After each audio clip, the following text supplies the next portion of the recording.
Welcome to episode number 274 of the Beyond Social Media Show, the podcast for all of you marketing, advertising, public relations, and communications professionals. You can find us simply by searching for us, Beyond Social Media Show. You'll find our website and all our channels there. We are recording live on YouTube on June 28, 2019. A lot of things to talk about this week as per usual, including Apollo AR live on Prime, brand tweet timeline, periodic SEO, social crackdowns, LinkedIn algo, VW's UGC, fake spotting, viral BL, Google voice strategy, voice privacy, protect and slur, Wayfair goes way too far, phishing on your times, blasting email, and a lot more. BL kicks it off with the best story of the week. What was that, BL?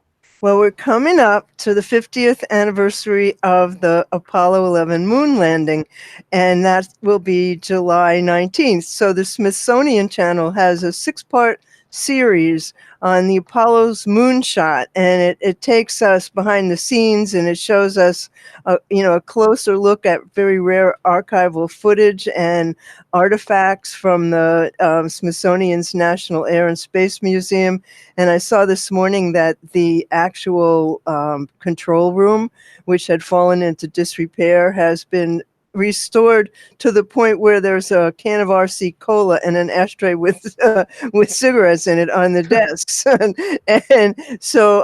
there's interviews taken right from the astronaut debriefings in this show. So accompanying this series, there's an interactive AR-based smartphone app for iOS and Android.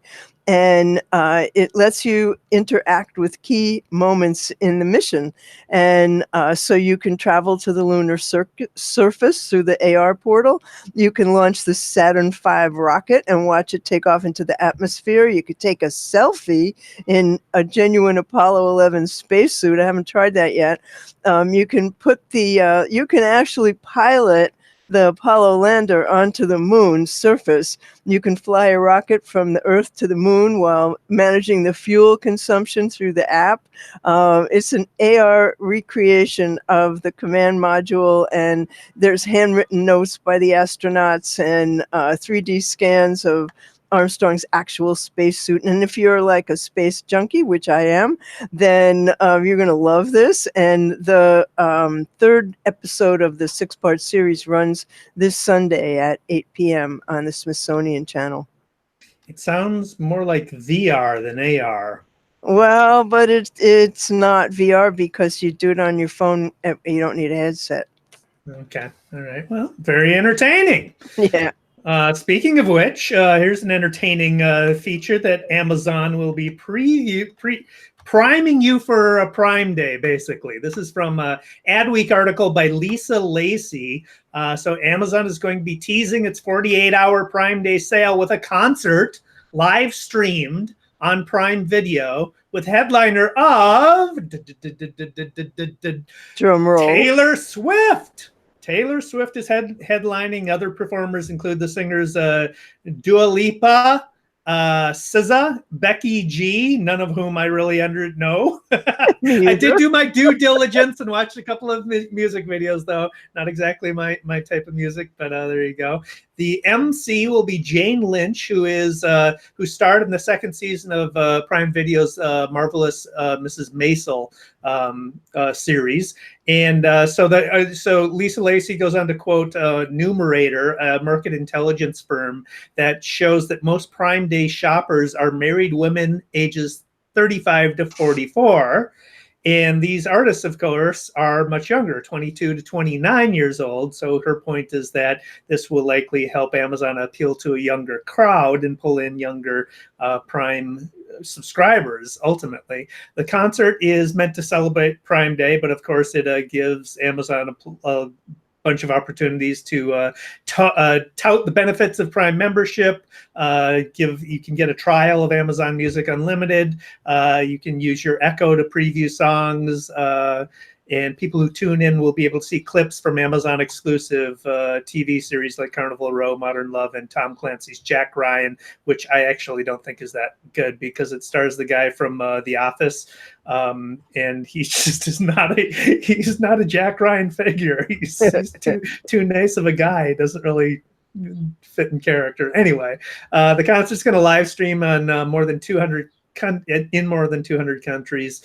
It will be available to Prime members for limited time afterwards. The concert is on July 10, and we'll put a link to it in the show notes. The Amazon Prime Day, of course, is July 15th and 16th. Boy, Taylor Swift's getting around lately. She's everywhere. She is a good marketer. This is another good marketing call for her.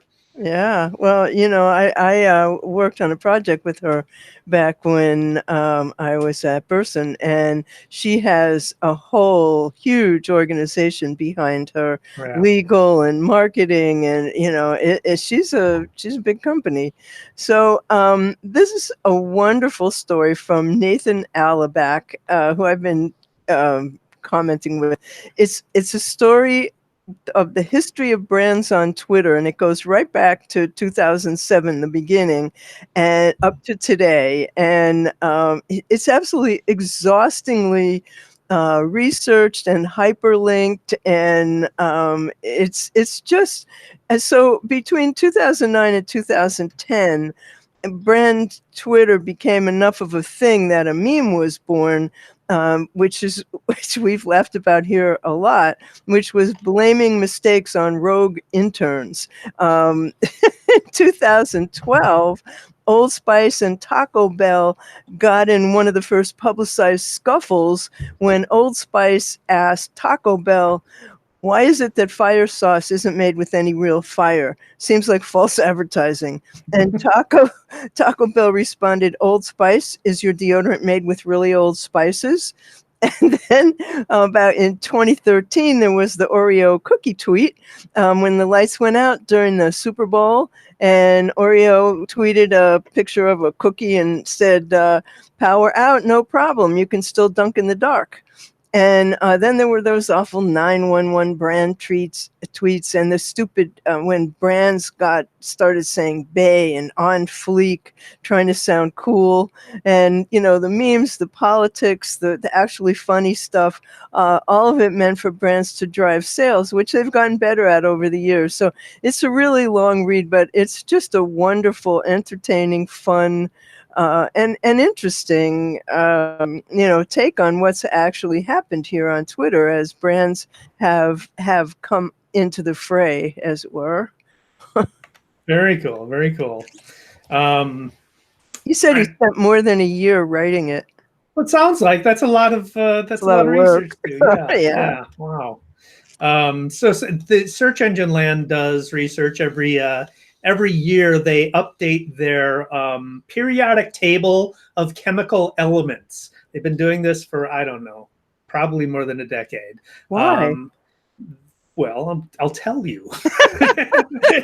Just keep patient. I'm not a patient person. Yeah. So this is a Damian Rollison wrote for Search Engine Land. They have basically what they call a periodic table, and it creates, the periodic table for chemical elements. It's like that, but it details the factors that affect search visibility.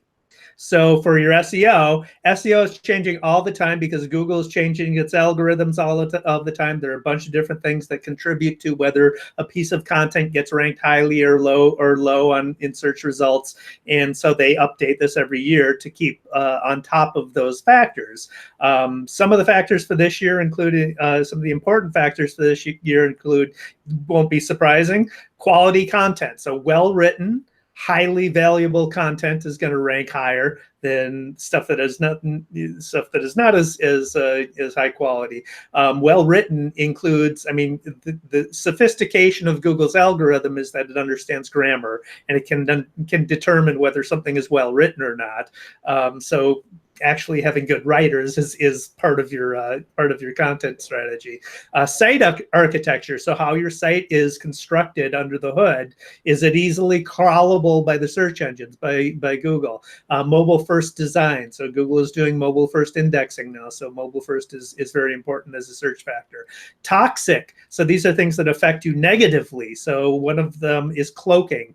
What used to happen is when people were trying to game the search engines, they would write scripts that showed the search engines some content, but showed the actual visitors completely different content. And then keyword stuffing, so putting way too many keywords for the keywords you're targeting in your content. These are kind of old school black hat tactics that people still actually use, believe it or not. They put the tags in white type so that the readers don't see it. It's so stupid. Yeah. So those are among the things. It's a really handy reference for people to guide you and your team if you're not practiced SEOs and have been doing it forever, to the fundamentals of search ranking factors. It also includes some emerging verticals, among them voice. Yay for me, because I've been talking about voice forever, right, DL? Images, video, and even local. So local has been around for a while. Doing local SEO has been around for a long time, but it changes so frequently that they've included that as some of the emerging verticals as well. Put a link to it in the show notes, and it's a handy guide to have. I'm going to take a good look at that. Twitter and Reddit took a stand against political abuse this week. It's from a Washington Post story by Elizabeth Dwoskin and Tony Rahm.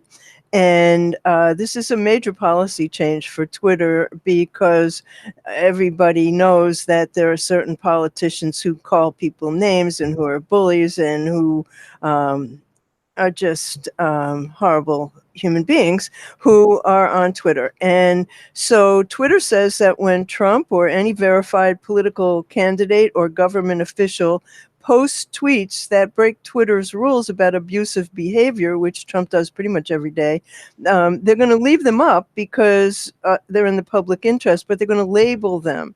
So this label applies to all verified political candidates and government officials with more than 100,000 followers. And because users can view the language in these flagged tweets, they need to click on a screen to see the tweet that says the Twitter rules about abusive behavior apply to this tweet. However, Twitter has determined that it may be in the public's interest for the tweet to remain available, and only then can you click into the tweet and read it, which ought to slow down the toilet tweeter pretty much. So they also said, and this to me is problematic, but they said that that they're going to set up a special team who's going to enforce the policy. And having read Casey Newton's article last week about the poor team at Facebook who's trying to enforce their policies, that's kind of a tough job for people to have. But Twitter said it's going to deprioritize the labeled tweets so that less people are going to see them. And then on Wednesday, Reddit said that it had quarantined the biggest forum for supporters of President Trump, following months of those people inciting to violence and other offensive behaviors.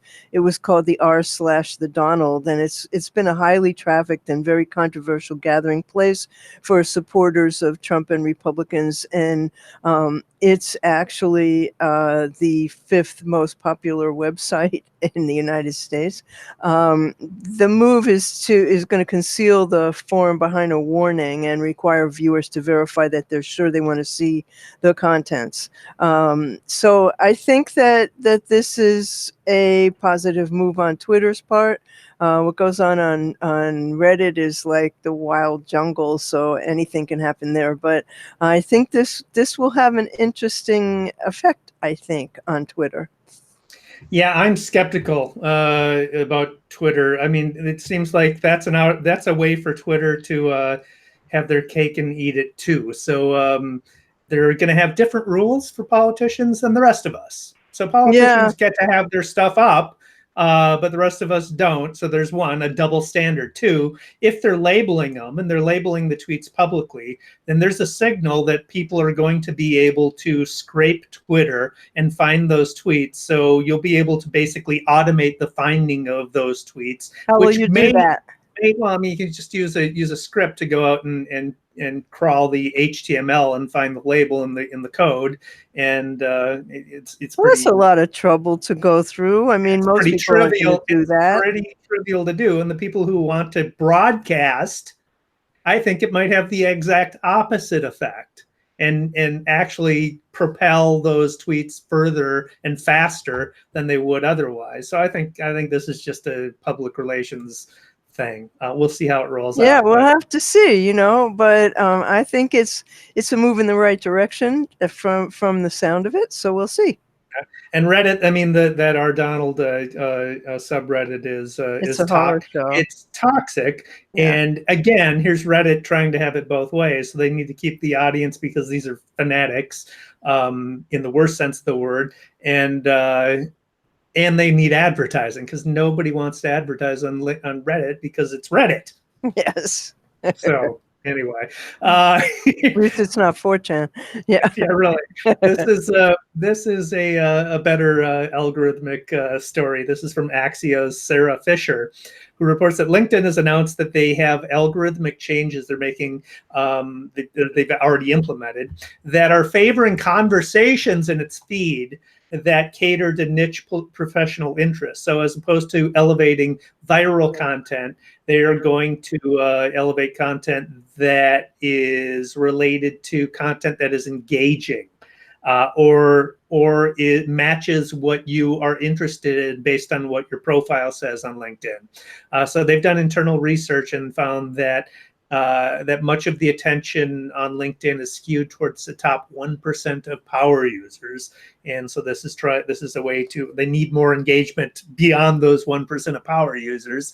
And that's the engagement is the coin of the realm for advertising. So they need to please advertisers in order to sell more advertising, and they need to get more people engaged. So they are doing so. And so it's going to elevate content that users are most likely to join in conversation, which means content from people that users interact with directly. So BL, you and I interacting directly on LinkedIn is going to promote our own content towards one another more so. And if we comment on each other, or react to each other's content on our feeds, then that's going to boost the visibility of that content and people who have shared interests. So marketers are going to see more marketing content. Pick a profession. Those people are going to see more things that are related to their profession. It'll elevate conversations for things that encourage a response. So commentary alongside of content. So a reporting article that also has content that is an opinion of that story will get more visibility. Posts that use mentions and hashtags that draw people in, and posts that from users that respond to commenters. So basically, if you're promoting content on LinkedIn, your own content, then you want to promote the engagement around that content to boost the visibility, and you want to target your content towards the types of people, the industries, the professions that are most likely to find that content valuable. Do you find that you get a lot of reaction to your posts on LinkedIn? Because I don't. I don't, but this is a new algorithmic change, so I'm going to be interested in paying attention to. I get some I do, but I don't ask a lot of questions, and that's kind of a good trick to use when you're trying to get engagement. So I'm going to be paying much more attention to the feed and my own content and seeing how this algorithmic change affects what I'm doing right now, and I'll probably be doing some testing to see if I can. Well, at the least, Dave, we could talk to each other. Exactly. Yeah. So back in the day, user-generated content was a really big deal. And this is from an Ad Age creativity article by Anne Christine Diaz, who always writes really great stuff, by the way. But this is a great ad from VW. What they did was they went to a small town in Quebec, Canada, and the local residents were coached on how to use their mobile phones, and they got a NASCAR driver, a professional driver, Mary Eve Dufault, and she drove through the streets like a NASCAR driver in a 2019 Jet GL1 or GLA or something. Anyway, there was even a dog stepped in with a GoPro on its head to document as she emerges from the car unscathed at the end. And the ad agency rep ahead of the shoot gave the locals a crash course on the best camera angles and techniques, and also where to stand so they wouldn't get run over, and safe spots. And about 80% of the content in the ad, which is really a wonderful ad, is from people's phones. It's just so much fun. It is fun, and that's how you do it too. I mean, we have seen user-generated content campaigns go disastrously awry. Yes. But yeah, this is engaged. They help them. Doing, and we're going to teach you how to use your cameras and yeah. So kudos. And they had GoPros on their heads, and it was fabulous. It was so fun. And you can see the behind the scenes how it was done also. Cool. So speaking of video, this is from how to shoot video to how to spot fake videos. This is a story from the Washington Post. Nadine Jacquat, Glenn Kessler, and Elise Samuels have created a page on Washington Post that teaches you how to spot manipulated videos. So these are false and misleading videos are increasingly common. We talked about them a lot with the political season heating up. There are going to be a lot more because these kind of videos are created and spread by politicians, advocacy groups, and even everyday users, and viewed by millions. So it's important to identify them when they come across our feed. So Washington Post fact checker set out to develop a universal language to label manipulated video and hold content, the creators and sharers of this misinformation accountable. They spent many hours watching manipulated videos, and we're able to pull together some common threads for this standardized vocabulary. I imagine this is going to evolve as the page gets updated, but 3 main ways the video is being altered. We've talked about this forever, so you won't be anything surprising to our listeners, but footage taken out of context, deceptively edited video, or deliberately altered. And we've focused mostly on the latter there with the deep fakes that we've been talking about forever. But they've created this page that uses real world examples to illustrate these fakes, and the page will be updated with new examples as they emerge, and they are inviting people to send them suspicious videos. As you come across them, there's a form on the page for people to submit suspicious videos to them, and we will put a link to this page in the show notes so everybody can avail themselves of this wonderful resource. Well, it is a wonderful resource, and it's going to appeal to people who care.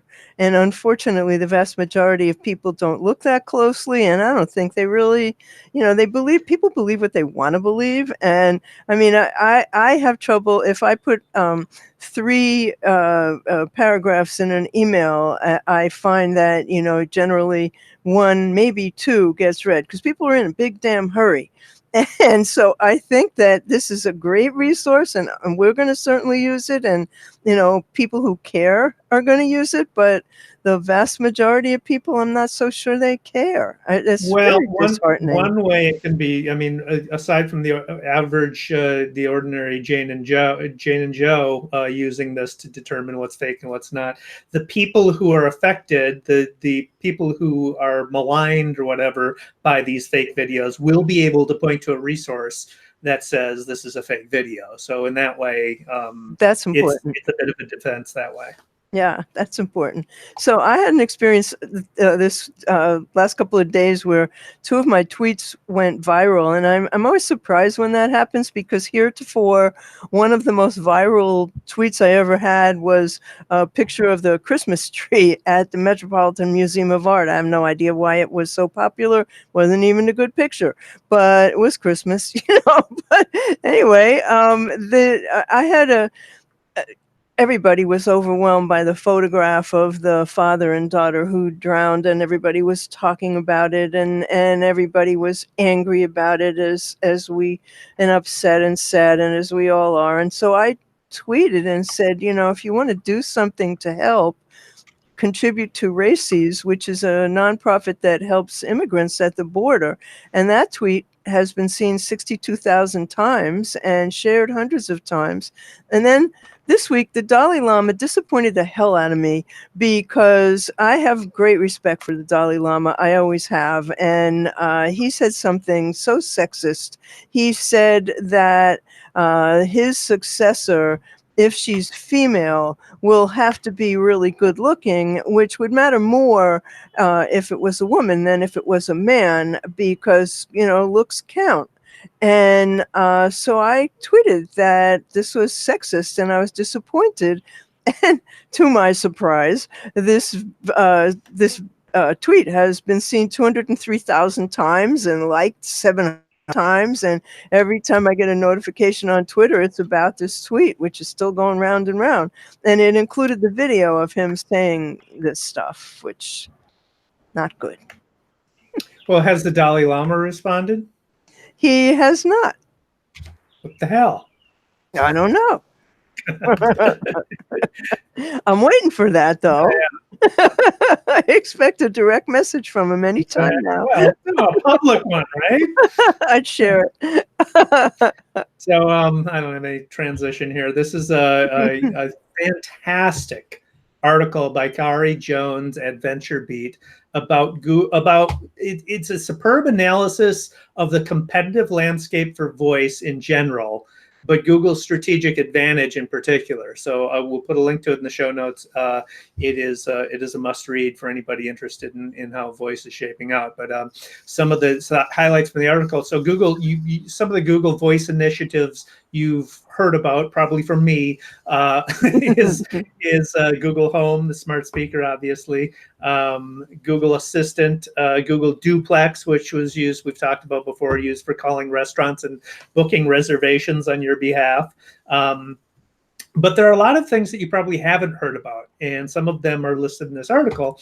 Google's Cloud Contact Center AI is an initiative to manage customer service centers to augment conversations with customers. So basically helping automate call centers.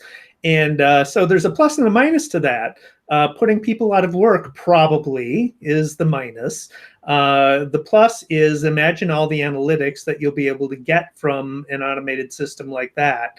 That will help you identify exactly what your customers are asking about, what problems they're having, and helping you have data on how to solve those problems. So, fascinating development there. In April, Google Voice may not been a Google Voice user for years.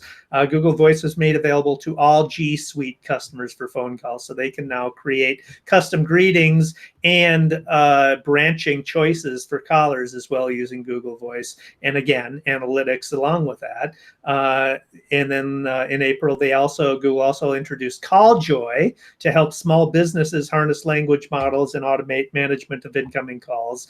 And then there's Duplex on the web. So Duplex, but then Duplex on the web, when it debuts, it's not debuted yet, but when it debuts, you'll be able to issue a Google Assistant command, like booking a car from Hertz. And that command will initiate Google Assistants to navigate to the relevant web page, automatically fill in your details like your name, your car preference, trip dates, payment information, which Google has from your Gmail and from all your other accounts and everything, and more. And throughout the process, then you'll see a progress bar, and whenever Duplex needs more information that doesn't already have, it'll pause and prompt you to make the selection, and then tap confirmation. You'll get your receipt in the inbox. But it's automating the worst experience online, which is filling out forms, right? So pretty incredible there. It will launch later this year on Android phones, so it's to make it more, basically the mobile experience more usable. And then they've got driving mode in Google Assistants, and Google Assistant has been added to Google Maps earlier this year and Android Auto last year. So there's a comprehensive voice strategy that Google has. Ubiquity is a word that's used by all the voice-activated companies, Amazon Echo, Siri, other assistants, to describe their ambitions. But at this point, it is pretty much true with Google Assistant. So I'll put a link to this article. I encourage people to read it if you're interested in how voice is shaping up. It's a really good example of or examination of what the landscape looks like. It's so annoying when you realize that you're talking to a robot, I mean, and that is what happens. But anyway, well, that's not what it is. I mean, Duplex it doesn't. The problem is with Duplex was it didn't feel like you're talking to a robot. People didn't know. So, well, yeah, but eventually it dawns on you that this is not a human you're interacting with. And, all of this is great. It all has a long way to go before it's really intuitive and natural. So, BL, you and I, we have an ongoing conversation about voice-activated assistants, voice-activated devices.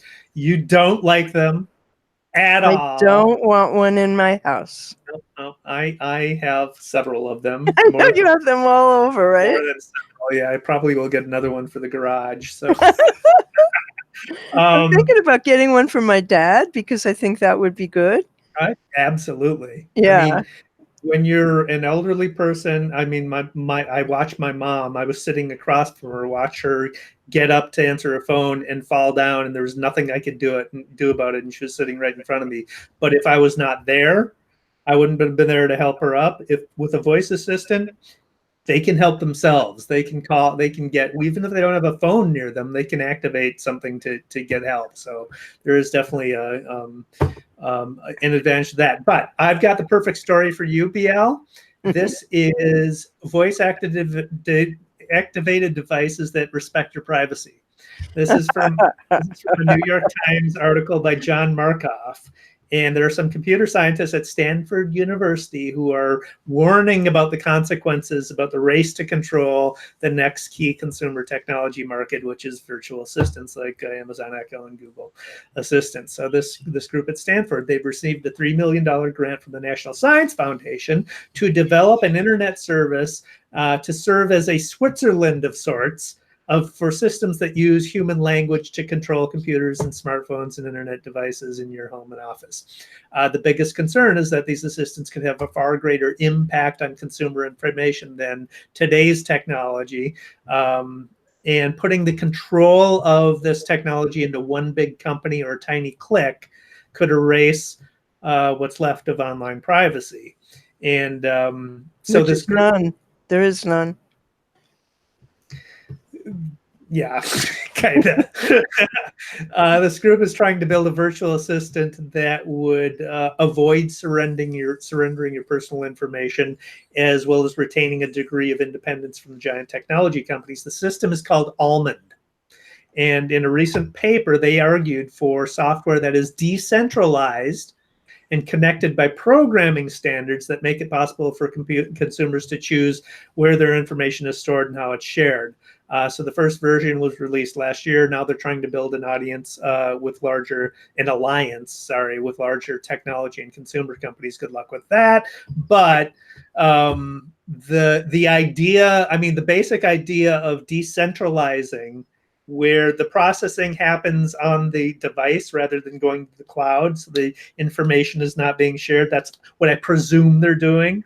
And then you get to decide who gets to take advantage of that information that you've generated. I think that is the standard for one, dealing with hacking, because the problem with hacking is that people are hacking into centralized databases. So if you decentralize the information, then you cannot hack it nearly as easy, and there's not an incentive to hack it. And two, the privacy issue. So it solves a lot of problems.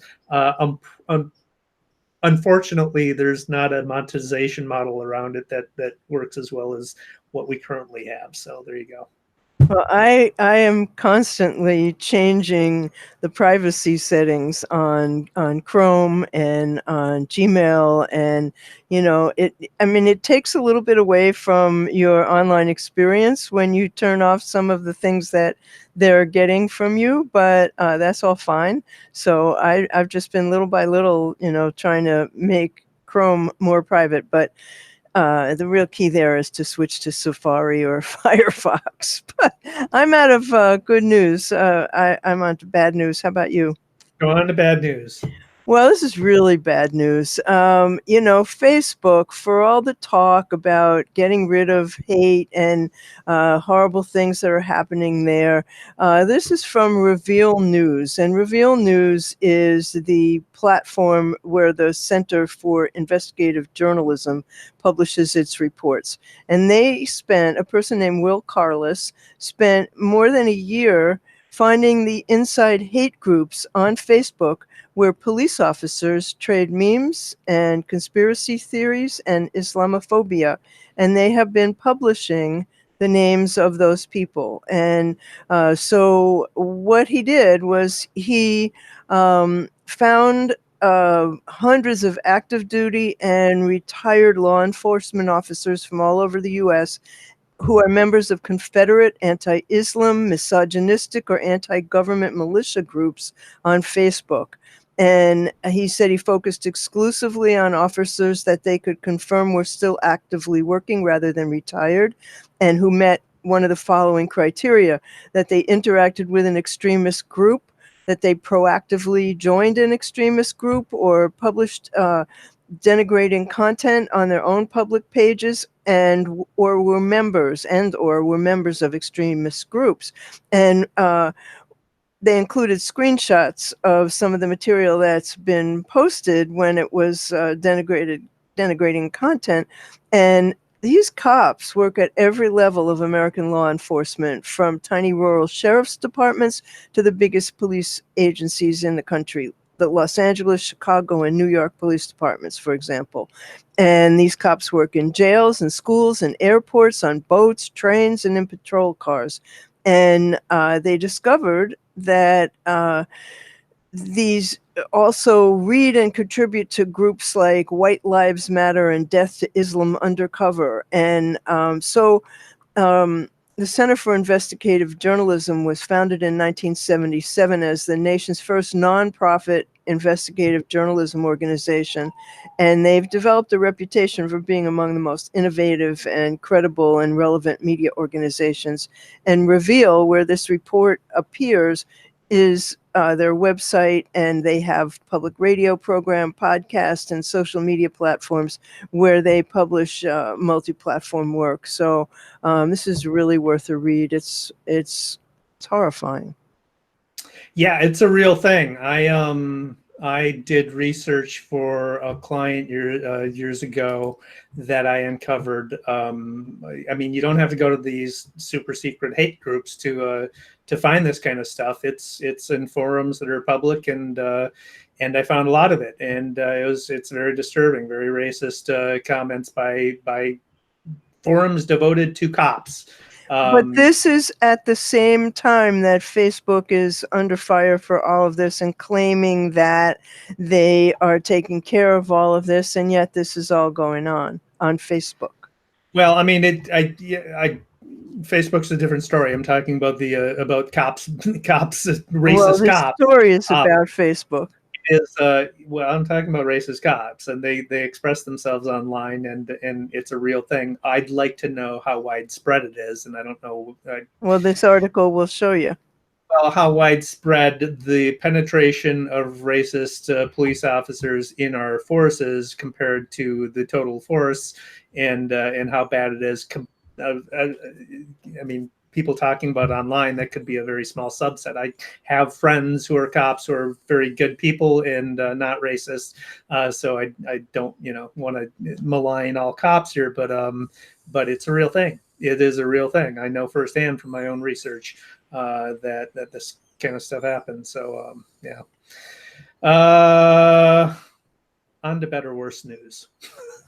This is good and bad. So this is, you probably heard about the Wayfair employees who protested their company's apparent sale of $200,000 in mattresses to a detention camp for migrant children in Texas. So this is from a USA Today article by Nathan Bomey. So the company was under fire for this, selling goods to contractors that supplied a migrant detention center. There were hundreds of Wayfair workers who protested the company's actions on Wednesday in Boston's Copley Square. So that's the good part of it, right? There's a big protest, and people showed out in force to protest what their own company was doing. But CEO Niraj Shah dismissed the calls to refuse to do business with contractors of border detention camps. Madeline Howard is quoted in this article. She's a project manager at Wayfair, who said during the rally, "We don't want our company to profit off children being in concentration camps. We want them to have a code of ethics that blocks orders like this from happening again." So there was the article cites a study by Weber Shandwick about employee activism that cites that 38% of American employees say they've spoken up to support or criticize their employer's actions over a controversial issue that affects society. 48% of millennials say they've spoken up, 33% of Gen Xers, and 27% of boomers. But this is an emerging thing. I mean, we talked about this, we've been talking about this basically since Trump was elected, is that corporations are now being forced to take sides in political debates like they never have before. And now it's coming from the employees themselves, that pressure. So interesting development, and kudos to the Wayfair employees for organizing that walkout.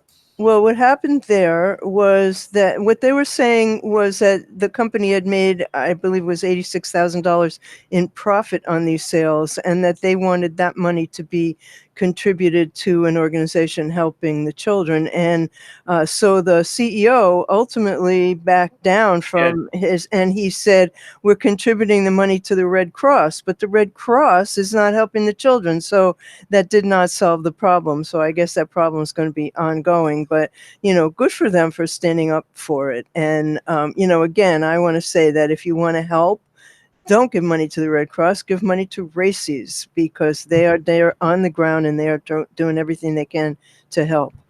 So this is a story, we all know about phishing and email, and we know we get phishing texts and tweets and, pop-ups that are dangerous. Well, I got something else for you to worry about. Now phishers realize that they can take advantage of your seemingly innocuous calendar settings to plant events laced with phishing links on your schedule. You know how a lot of us keep our schedules open so that people can post meetings on there? I don't do that. That's one of the settings I changed. But in many cases, what happens with these phishing notices of fake events is that they trigger notifications to you automatically, so that further legitimizes these malicious events. So what you got to do is you got to open up Google's calendar settings on a desktop browser, and then go to event settings and turn off automatically add invitations, and then select the option, no, only show invitations to which I've responded. And under view options, make sure that you show declined events so that these don't keep coming back after you decline them. It's just, if it's not one thing, it's another. It's true. It's true. You got to stay on your toes. This is mine is a last bad one, is an article by Clifford Chee at HubSpot. And his article is why email blast should be a relic of the past. That's the title of it. And the article explains why you shouldn't send mass emails to unspecified audiences, and I mean, it's just basic common sense for email marketing. So I'll put a link to it in the show notes, and you can read it. But what the title really did was trigger something in me, and so allow me a bit of a rant. This is something I've been saying forever, and I think that marketers should just, it drives me crazy when I have heard colleagues and others say that we're going to send out an email blast. The phrase email blast drives me nuts because it is so old school and it's so not the way you should do things. Think of it, email blasts. We're going to blast an email at people. It is aggressive. It is not specific. It is not relevant to people. I mean, it's everything that email should not be. And we just marketers need to banish it from our lexicon. I understand that the trade publications sell email blasts and everything, and but just think of a different way of talking about it. It's email advertising. Just the other day, I was having a demonstration of I don't know how to pronounce it, Syson database. Cision, and the guy is telling me that you can use the platform to do email blasts to journalists. I said, I would never do that. That's a horrible idea. Why would you allow that? I don't want to work with you. Yeah, if you're promoting your software to people who know what they're doing. Yeah, well, maybe you wouldn't want to do it, he said, but a lot of people do. And that's how I end up getting Dear Mr. Ochman emails, Yeah. Or Dear Bob. I get a lot to Dear Bob. I don't know who the hell Bob is. You got on some list with your name is Bob. Bob, yeah. Hi, Bob. All right, are we done with the worst? I don't have any shiny objects. Do you? I do. This is only going to be applicable to a very select section, and I don't know what percentage of it is, but I would be interested in finding out, of our listenership who are guitarists. So this is a great shiny new object, especially dear to my heart because I do play guitar.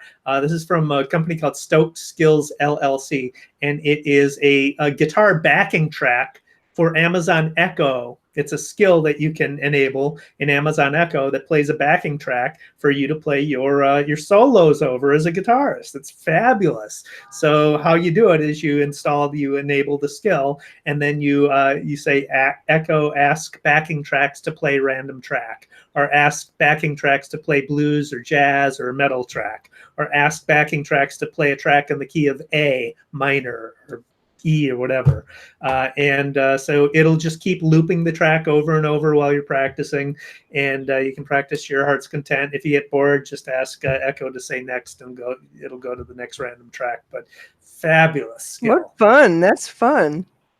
But of course, then you won't need any friends to play with because you're playing with your Amazon Echo. Well, friends are unreliable. I've known. You have so many virtual friends anyway. From my experience playing in bands, that band members tend to be unreliable. So we used to tell drummers. Drummers are obnoxious. So my nephew's girlfriend is a drummer. I used to tell them, hey, you can be replaced by a drum machine. So there's that. That's mean. Well, yeah. I'm on to politics.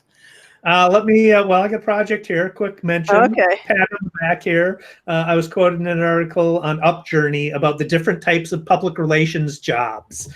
So I, of course, focus on the digital ones, social media specialist, content marketing, email, search engine marketing, director of or VP of digital marketing, and I included some of the things that people do in those positions. So I'll include a link to that in the show notes. Go ahead, Dave. Okay, well, today's the 1-year anniversary of the murders of 5 journalists at the Capital Gazette newspaper in Annapolis, and in which one of my friends was murdered. And it's also the day on which our president and his buddy Vladimir Putin yucked it up and bonded over their shared hatred of journalists. In Russia, they murder journalists, get rid of them, or they throw them off the balcony, or they beat them, or jail them, or both. And Trump said, a very funny man that he is. Get rid of him. Fake news is a great term, isn't it? You don't have this problem in Russia, but we do. To which Putin answered, oh, we also have. It's the same. And then they shared a chuckle. And also during this bromance, Trump, a reporter said, will you tell Russia not to meddle in our election? And Trump jokingly told Putin, don't muddle in our elections. Oh, for Christ's sake. Yeah. You know, really. So of all fucking days, for them to have that conversation, this was not the one. Yeah, well, I mean, there's decorum and tact and all those politese words don't apply to the current occupant of the White House. But the Mueller report does. And the problem with the Mueller report is that it's 400 plus pages and not everybody reads it. So those who do might fall asleep. I don't think so. There's a lot of eye-opening stuff, and it's going to keep your eyes open, and you're not going to fall asleep reading it. But I've been thinking, so because it's too long for Americans to read, we need Hollywood to step in and dramatize it and create a TV series based on it or something. That hasn't happened yet, but this is a close second. This is hosted by LawWorks Action.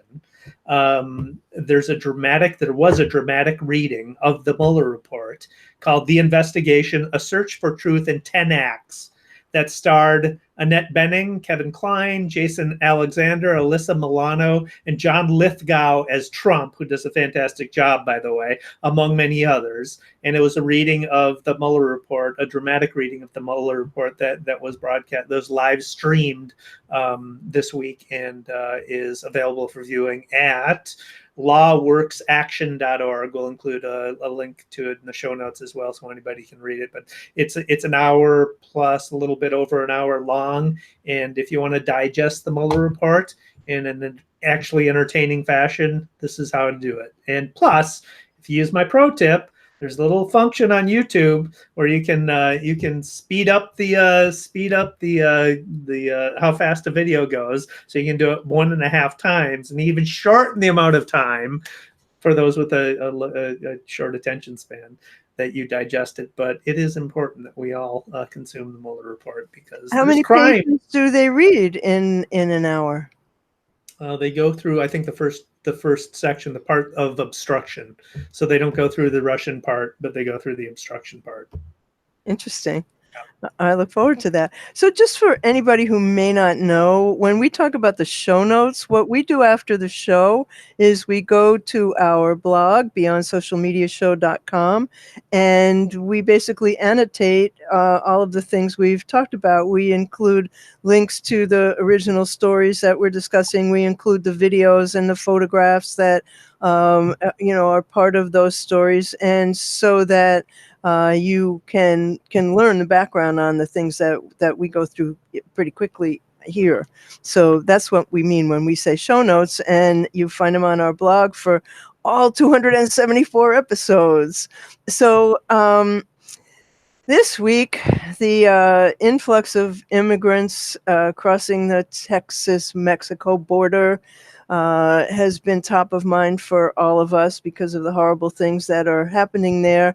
And this is from KXAN News. A reporter named Alex Samuels has an extensive list of organizations who are providing aid, legal advice, and trying to help the children who are in custody and separated from their parents.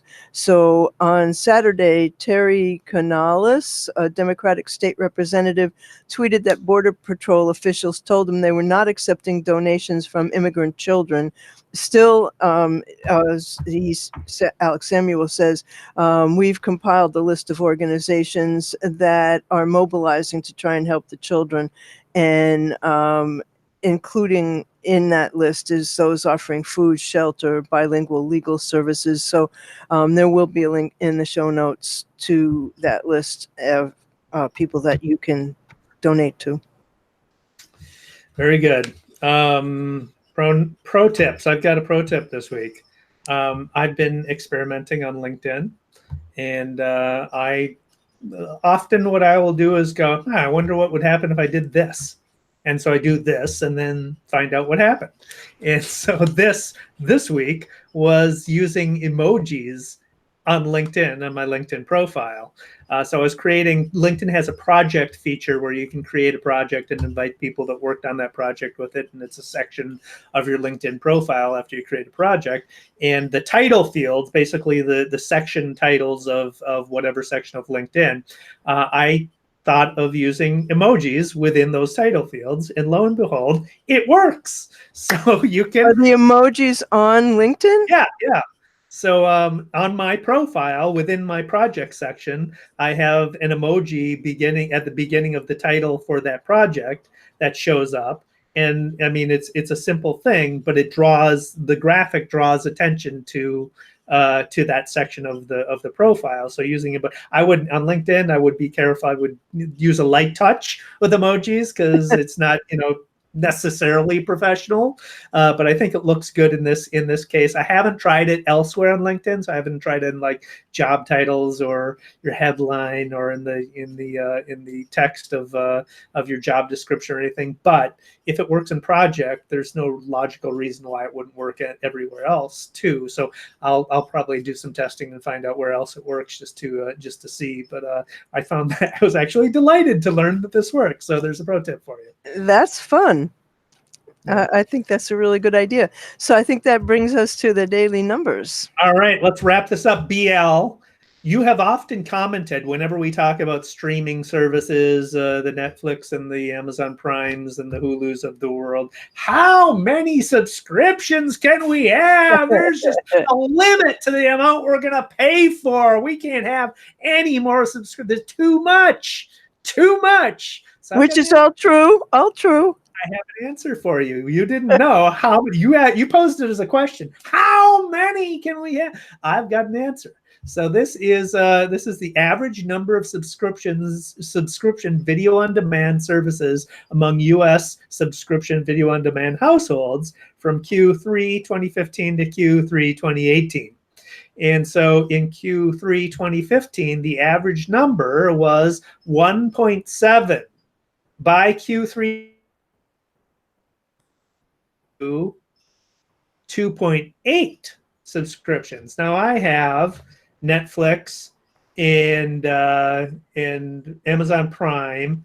I don't have Hulu, but I do have cable subscription, so I kind of count that as the same thing because it's a hell of a lot more expensive. But the interesting thing is that between Q3 2017 and Q3 2018, that number leveled off at 2.8. It's both 2.8 in 2017 and 2018. So maybe there's our plateau. It's 2.8 subscription services. So there you go. There's your answer, BL.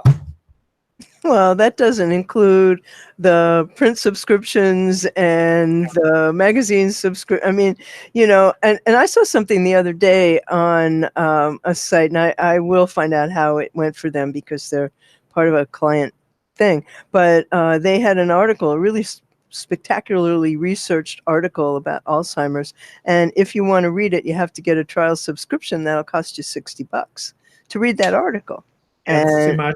I can do that. Well, we're going to find out because I know them and I will work with them and find that out. But I thought that was really an interesting experiment on their part. And I think that they want to know, how that's going to go. Well, you know what? As a lead generation thing, that actually makes a lot of sense. Because somebody who would pay that much to learn that type of very specific research, I would pay for it. That's a very, very hot lead. If you're doing it for that purposes, that makes a lot of sense in that kind of context. The question will be if it's too much money. That'll really be the question. But anyway, that brings us to the end of episode 274 of the Beyond Social Media Show. And if you want to find us, you just search for or tell your Amazon Echo Beyond Social Media Show. And so we will have links to everything we talked about tonight at beyondsocialmediashow.com/274. I'm here with my charming co-host, David Erickson. You'll find him on Twitter as D. Erickson, on Instagram as D.E. Erickson. On YouTube, his channel is eStrategy, and he blogs at e-strategyblog.com, which you really should be reading, because just like he's full of information here, he's full of even more information there. So I'm BL Ochman, and I am What's Next on Twitter. My blog is what'snextblog.com. I'm on YouTube as What's Next Blog, and my business site is blochman.com. The show, once again, beyondsocialmediashow.com.